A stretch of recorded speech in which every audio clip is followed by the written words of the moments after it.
Hello, everyone, and welcome to S5U. I'm your host, Kate Drake.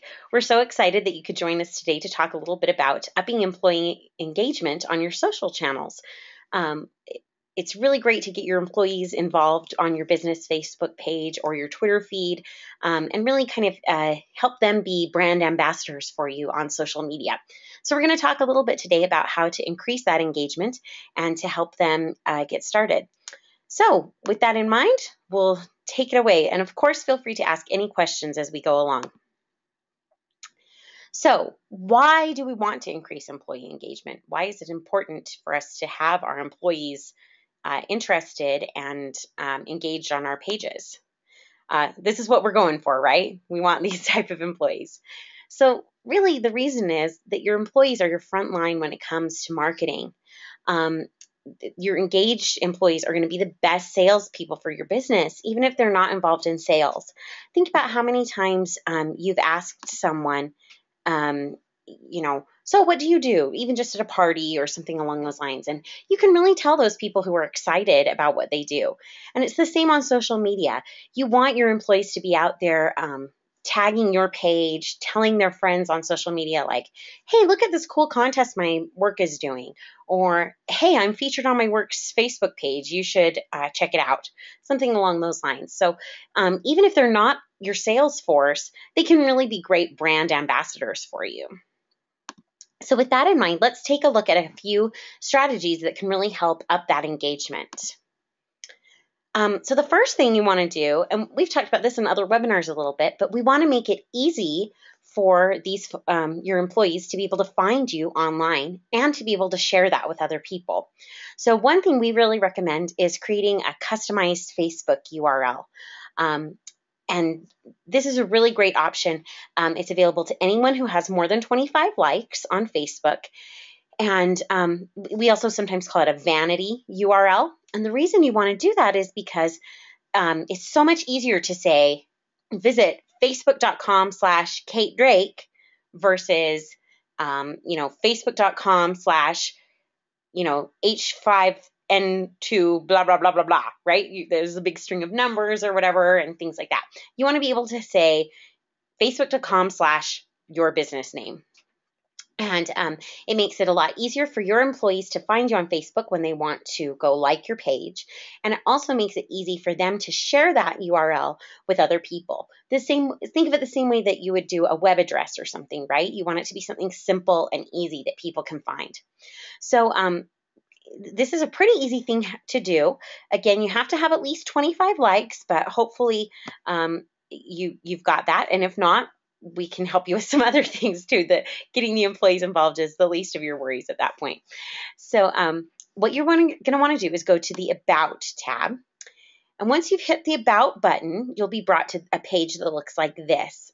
And you want to come to this second option down that says Facebook web address.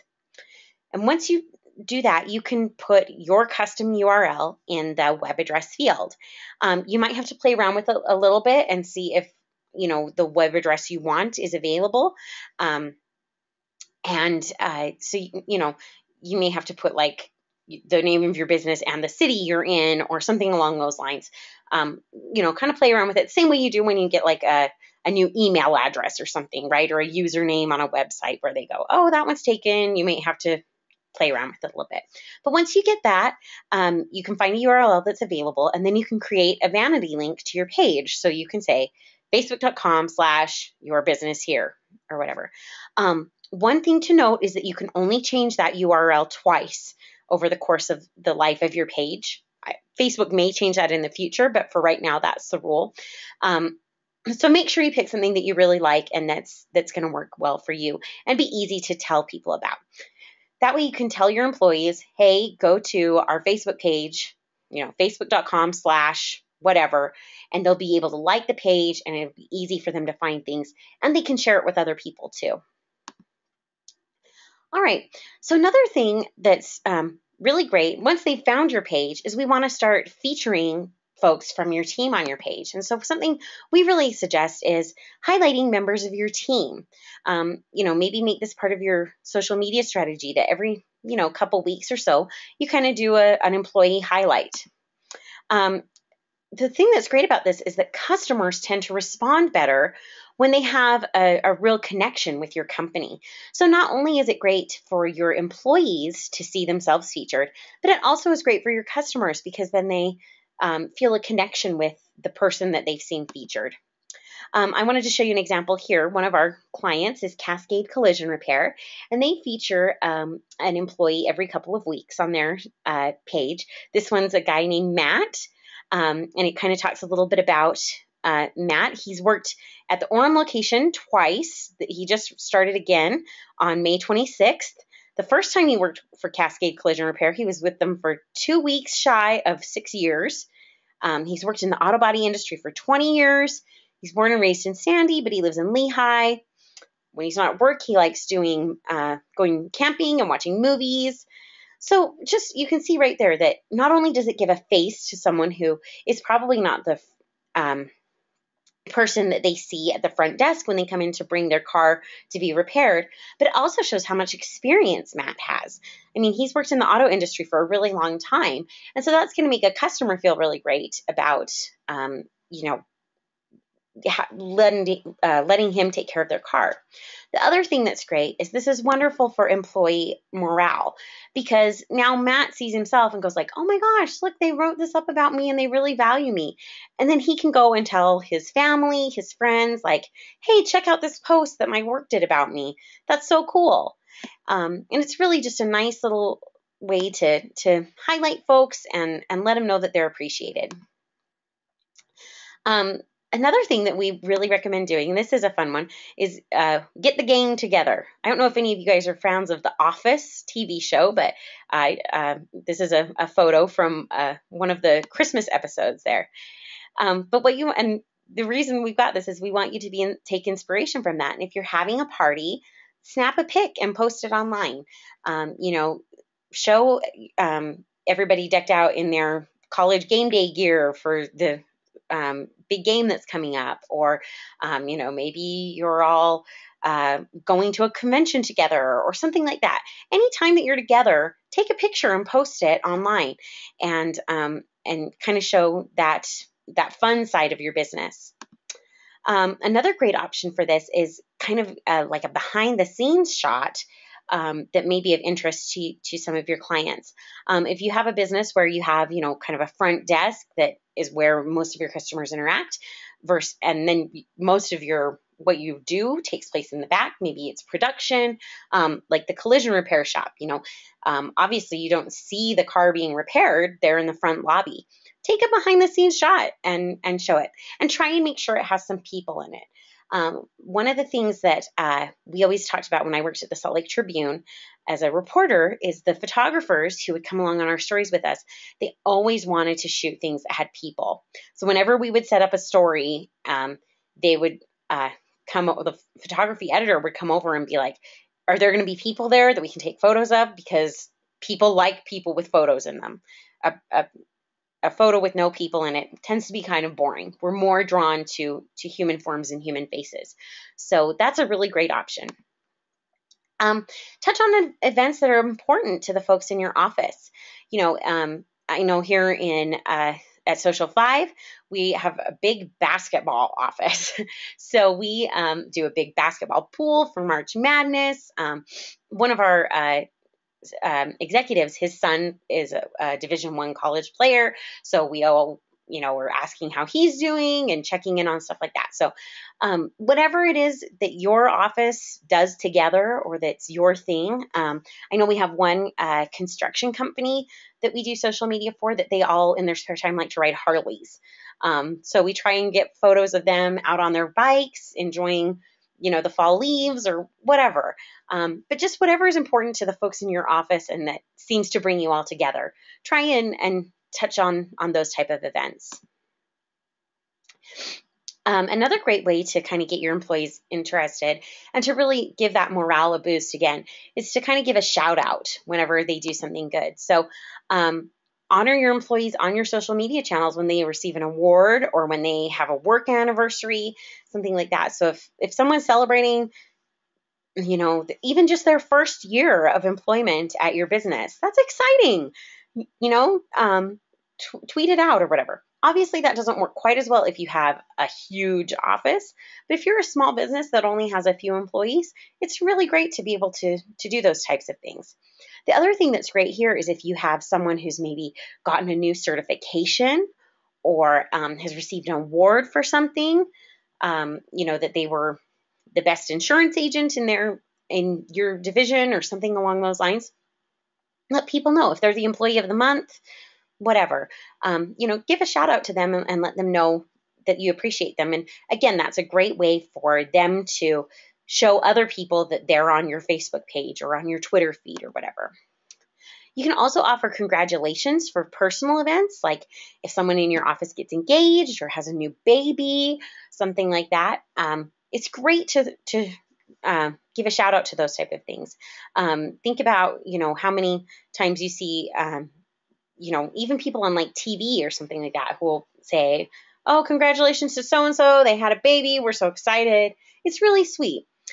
The caveat there is make sure you have permission if you're going to post personal type things like that, because not everybody wants a picture of their baby on Facebook or, wants their wedding mentioned or things like that. So, if it's going to be something personal, just double check and make sure that it's going to be okay. And I guess that leads to another suggestion here, which is if you're doing these strategies, make sure your employees know about them. Don't just post them without telling anybody. Make sure that they know so that they know to go look for them. And they'll get excited about it and can take a look on your page. I know we were doing this for a little while at Social 5, and I made everybody do like a top 5 list and was posting that on our Facebook page. And everybody wanted to know when theirs was going to run because they want to see what it's going to look like and everything. And so it's really fun that way. All right. Another thing you're going to want to do is involve your employees in any promotions that you may have going on. So this is a contest that we're doing right now. We're giving away tickets to Game 3 of the World Series. But you really want to make sure that your employees are aware of any of the giveaways or discounts or promotions that you're running.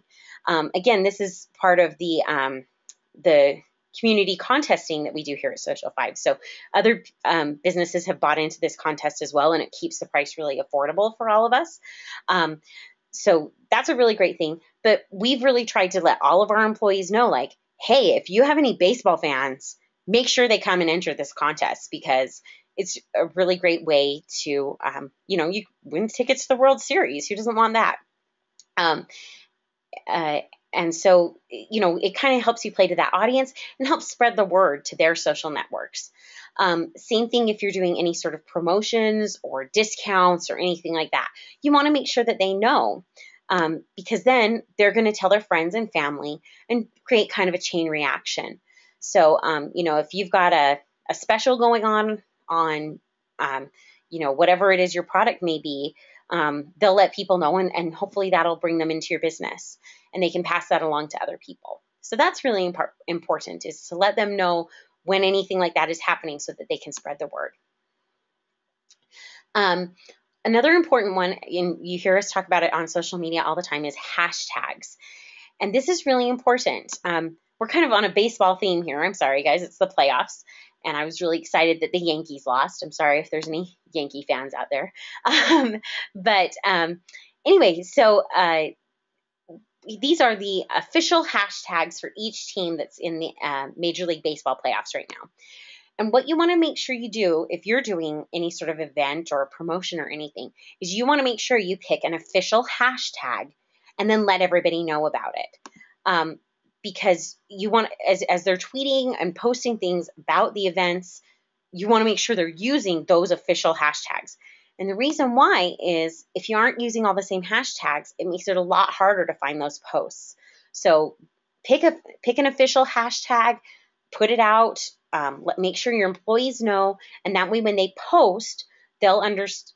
They'll all be sorted under the same hashtag, and you can make sure that you have a uniform thing there. So you can see, some of the things that folks are doing for the each team has chosen their own hashtag for the playoffs. So, like the Dodgers, it's LA loves October.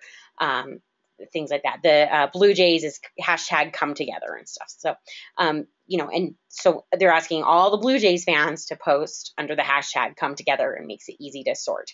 And so you want to make sure you're doing the same thing with your employees. We've got a question here. How do you find the hashtags? So that's a really good question. Depending on what it is, if it's an event that you're promoting, you're probably going to want to make up your own hashtag. And name it after whatever your event might be or whatever. You do want to check that on Twitter and make sure that it doesn't mean something else. So the way you would do that is you go to the search bar on Twitter and enter what hashtag you're thinking of using, and you would see what other posts pull up for it. If it's a hashtag that's not being used, then it's open and you can use it. If it is a hashtag that's being used, take a look and see what it is that is using it, and you can piggyback off of that. Something like a big event, like say the Emmy Awards or March Madness or something like that. They're going to have their own hashtags that are official, and if you want to piggyback on those, you can tell your employees like, hey, we're we want everybody to do a post on March Madness and use the hashtag March Madness. You can also find the current trending hashtags on Twitter.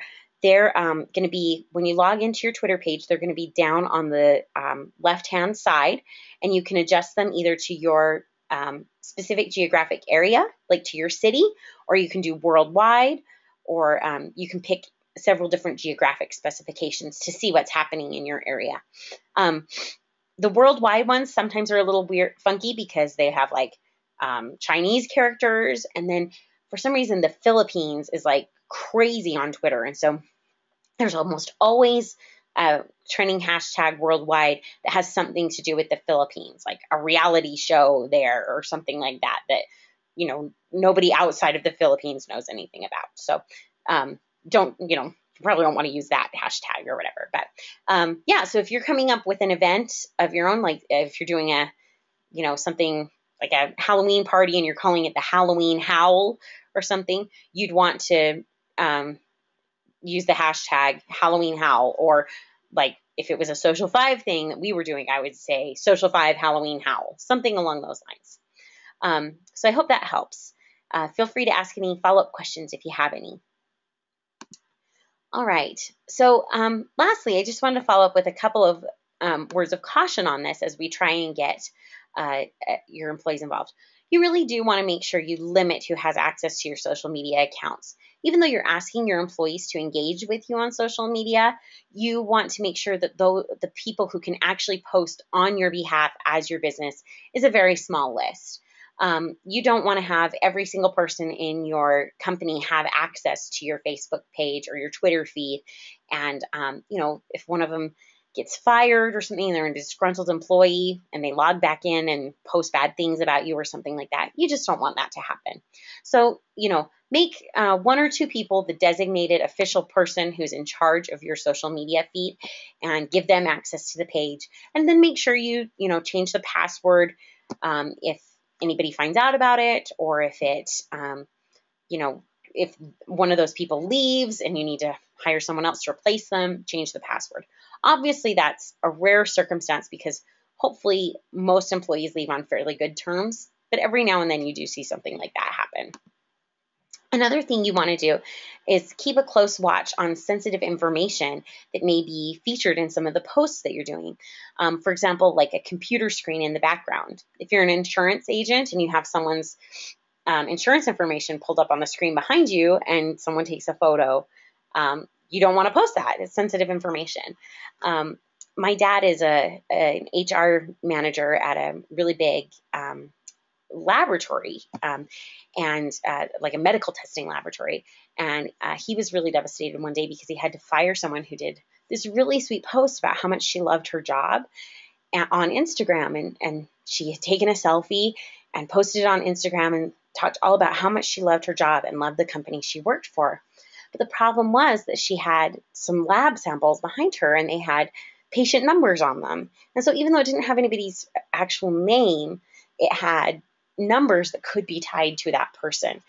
And so he had to call her in and be like, gosh, I'm really sorry. It was really sweet that you did this post on Instagram about how much you love your job, but that's protected health information. We're going to have to let you go. And it was really hard because obviously she was, loved what she was doing, and that's why she had posted about it. So that's something to really keep an eye on is, whatever is going on in the background of your photo, make sure that it's not anything sensitive. And the last thing is you may want to create a social media policy and make sure your employees understand what that is. That's a really great tip because you just don't want to have people posting stuff and not understanding how it could hurt someone. I pulled this little graphic here because I thought it was such a great explanation of kind of what you want to do. So you want to have a list of, you can mention our company in these posts. You can use these hashtags in your personal posts and things like that. Please avoid posting this type of thing, right? We've all seen those things where the Taco Bell employees are doing crazy stuff in the kitchen at night or whatever, and they post that, right? You don't want that to happen. You want to tell them to use common sense, to think before they tweet, and just kind of come up with a basic policy that can really help them understand when it's appropriate to use social media. Because you also don't want them posting any proprietary information or trade secrets or anything along those lines. So, all right. Well, with that in mind, does anybody have any questions? I know that was kind of quick, but hopefully that gave you some basic ideas. Any questions? Anybody want to contribute anything? Any other ideas that you've had that have been helpful at your business? All right. Here's one.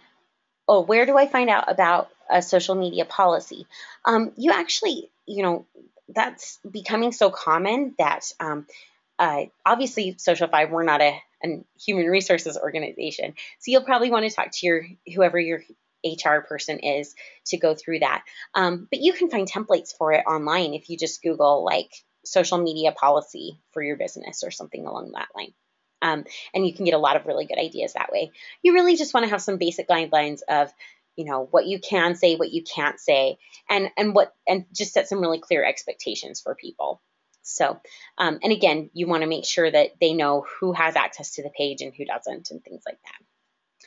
All right. Well, with that in mind, I'll go ahead and close out the webinar. Thank you all so much for attending.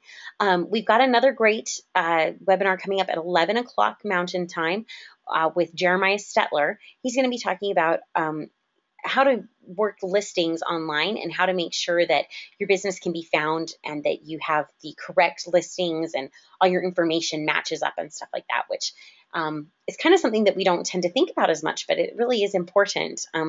The different GPS systems and phone map systems and Yelp and all those different directories use different information from different places. So just because, they can find your iPhone can find you, your business using Siri, it doesn't mean that you're in that GPS that someone from out of town is renting.